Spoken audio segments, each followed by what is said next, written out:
Começa agora mais uma edição do Correspondente Local, uma produção do terceiro ano do curso de jornalismo da UEPG.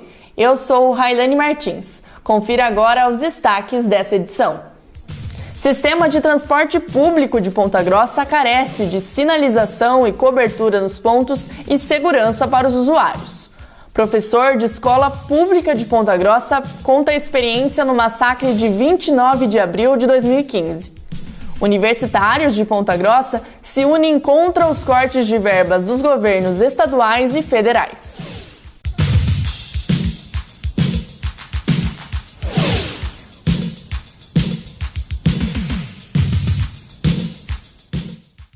A Autarquia Municipal de Trânsito oficializa novo binário no centro de Ponta Grossa. A alteração de sentido das ruas Bonifácio Vilela e 7 de Setembro afeta o transporte público e o comércio local.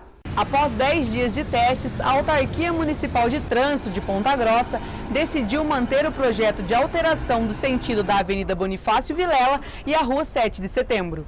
A Bonifácio agora segue em direção ao centro, enquanto a Rua 7 de Setembro faz o sentido inverso. Dentre as alterações feitas durante o teste, mudanças de fluxo dos ônibus e alterações nos pontos para o outro lado da rua ainda causam divergências entre os comerciantes.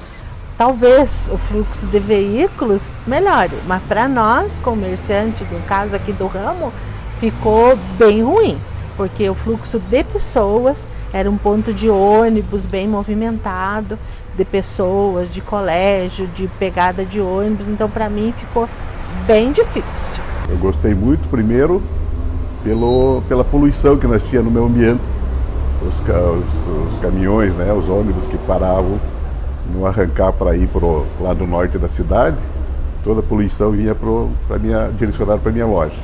Segundo, o ruído também. E terceiro, para o visual do nosso comércio em si. Hoje os carros param, né, os veículos param no sinaleiro, todo mundo olha ou para a direita ou para a esquerda, e o visual hoje para nós é mais amplo. Segundo a MTT, o motivo da mudança é facilitar o acesso ao centro e diminuir a quilometragem rodada pelo transporte público. O coordenador da MTT relata que os efeitos da mudança já eram visíveis nos primeiros dias. Até o momento a gente identificou alguns pontos, né, que necessitavam ser adequados. Feitas essas adequações, aí, a gente já está verificando que o trânsito já está se comportando de uma forma melhor.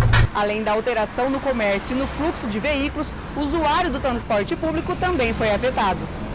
Para mim foi melhor, porque eu moro perto aqui e eu tinha que andar umas 3, 4 quadras para ir lá embaixo. Então aqui eu vim direto. Aí seguro no ponto lá embaixo tinha medo. Eu estava ali atrás. Daí eu tinha medo e já assaltaram pessoas ali. Para denúncias ou reclamações, o contato da ouvidoria da MTT é 0800 643 5052. Sistema de transporte público de Ponta Grossa carece de cobertura e sinalização nos pontos e de segurança para os usuários. Em Ponta Grossa, os critérios para instalação de pontos de ônibus levam em consideração apenas locais com grande índice de embarque de passageiros. Os passageiros que utilizam o transporte público enfrentam dificuldades pela falta de cobertura e sinalizações, ficando expostos ao sol e à chuva. Algumas pessoas preferem ficar fora do local de embarque para se protegerem do sol. Outro problema é a localização das paradas de ônibus, que dificulta o trânsito. Na verdade eles tinham que ter, né, um lugar certo, né, um ponto, porque daí ficam mudando tudo, né, e daí, né, placa, tudo muda. Até esse dia eu fui lá em cima lá pegar o ônibus porque eu não sabia que o ponto era aqui. Daí que eu vim de lá e vi que o ônibus parava aqui também. A Autarquia Municipal de Trânsito e Transporte está buscando locais de embarque em que são necessárias instalações de pontos de ônibus.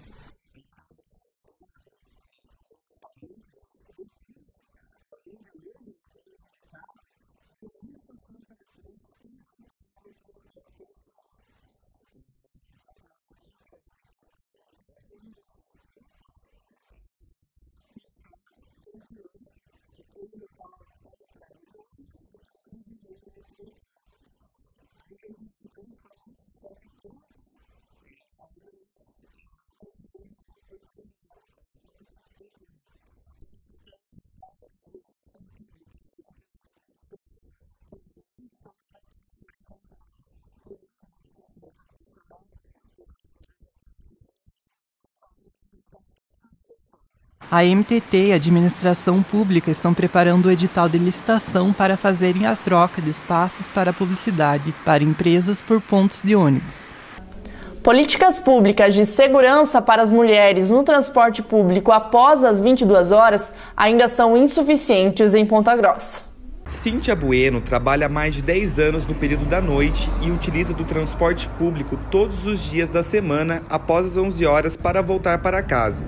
A equipe do periódico acompanhou o trajeto de Cíntia saindo do trabalho até o ponto que ela espera o ônibus com destino final para o bairro Sabará. A Lei 7.018 de 2002, alterada nos últimos anos, permite que as mulheres possam descer fora do ponto de ônibus após as 10 horas da noite. As passageiras podem solicitar ao motorista a parada, desde que não saia da rota pré-estabelecida. Para a usuária, a lei não é eficaz, pois ela mora 6 quadras para baixo do ponto e conta que ela e o marido, ao saírem do ônibus, foram assaltados. Não é culpa da empresa do transporte público. Mas se o ponto fosse mais perto, né, a gente teria mais possibilidade de, digamos, ter escapado do assalto. Né? A Aviação dos Campos Gerais é responsável por colocar em prática a lei. De acordo com a assessora de comunicação da VCG, Cris Dresk, as orientações são repassadas para os motoristas que devem cumprir caso haja solicitação de parada por parte das passageiras.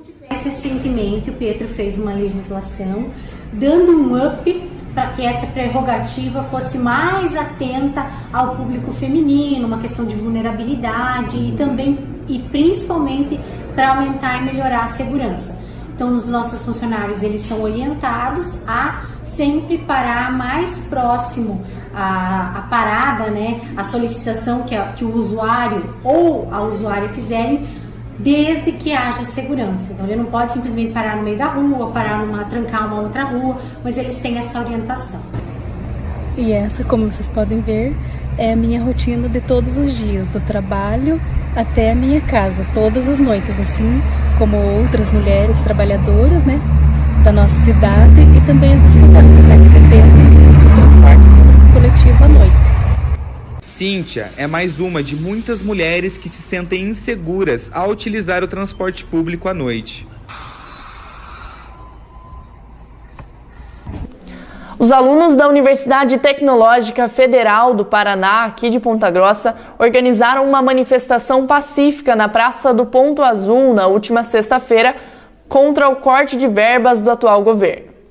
Na noite do dia 30 de abril, o Ministério da Educação estendeu o corte de verbas para todas as universidades federais.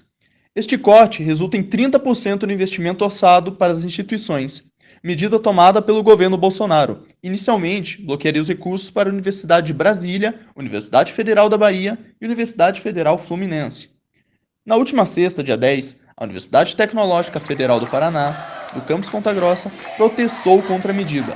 O coordenador-geral do Diretório Central dos Estudantes da UTFPR, Rômulo Cardoso, reforça a importância das pesquisas produzidas pelas universidades públicas. As universidades públicas elas são responsáveis por 95% de toda a pesquisa científica no Brasil. E a partir do momento que você contingencia isso daí, você corta bolsas de mestrado, você corta bolsas de doutorado, você corta programas de extensão na universidade, bolsas do CAPES, bolsas de auxílio estudantil que fazem com que o aluno continue ali pesquisando e produzindo para a sociedade, o impacto é absurdo.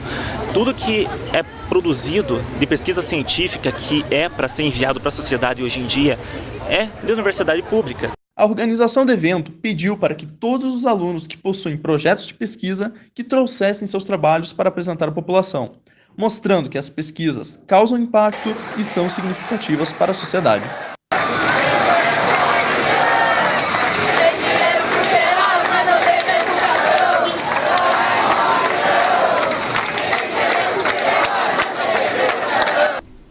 Equipe do Correspondente Local entrevista professor da Rede Pública de Ensino, Regis Clemente, que participou da manifestação do dia 29 de abril em 2015.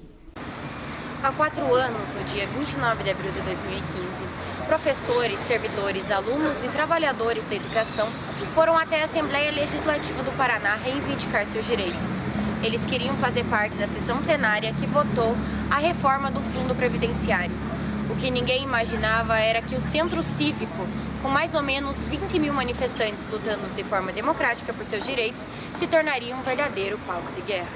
O professor de filosofia, Regis Clemente da Costa, que estava presente na Alep no dia do massacre, concedeu entrevista à equipe do correspondente local. Ele contextualiza a situação em que os professores se encontravam antes do dia 29 de abril. Desde segunda tinha muita gente lá, na terça foi montado um acampamento lá. Aí as provocações, as agressões começaram bem antes, né? 29 de abril foi o estopim e foi o dia que ficou conhecido popularmente, né? Mas o massacre começou bem antes. Na segunda à noite, quem estava acampado lá foi atacado com bombas de gás, os caminhões que passavam fazendo barulho o tempo todo, a polícia já estava provocando, né, as pessoas que estavam lá. Regis traz relatos das agressões, que não foram apenas físicas. E fica essas marcas também psicológicas, né? A gente supera, porque tem que superar, a vida continua, mas a gente sempre se questiona, né? Que sociedade é essa que ataca professor, que ataca servidor público? Qual é o crime? Né? Se a gente fosse pensar seriamente mesmo, a pergunta central é essa: qual é o crime para você ser tratada com bomba, gás lacrimogêneo, tiros, tropa de choque, camburão, jatos de água, equipamentos que é usado para criminoso? O professor da rede pública desabafa que os massacres não acabaram no dia 29 de abril. Os ataques do governo Beto Richa contra os docentes continuaram, quando houve o corte da hora-atividade, o não reajuste dos salários dos professores com a inflação, o corte dos salários dos professores temporários, além da redução do número de profissionais atuando na rede pública de ensino. Regis faz um balanço sobre as atitudes da sociedade e do governo em relação às movimentações dos professores e critica os ataques. Professor hoje continua sendo criminalizado, professor hoje continua sendo atacado, o próprio Beto Richa falava, né, que nós não precisamos de aumento, né, ele usava essa linguagem, aumento salarial, porque a gente ganhava bem, que a gente era privilegiado, nos colocava constantemente contra a população, né, e essa população, boa parte dela, não vai um dia sequer na escola ver as nossas condições de trabalho, as estruturas físicas das escolas, não vão lá ver a defasagem que nós temos de materiais para trabalhar, a dificuldade que é para a gente manter a nossa profissão, a exigência que é, né, para a gente passar num concurso público, para se formar, e é isso que a gente lamenta, né? Ao final da entrevista, o professor discute um pouco sobre o cenário atual, que não se distingue muito do ano de 2015. E de repente a gente vê um tratamento tão cruel, né, tão absurdo, né, contra pessoas que estavam ali defendendo direito. E aí tem assim, a gente fica refletindo, né, porque se na ditadura o crime era defender a democracia, parece que na democracia o crime é defender direitos, né? E ou a sociedade percebe isso, ou ela é cúmplice, não tem outra palavra, né?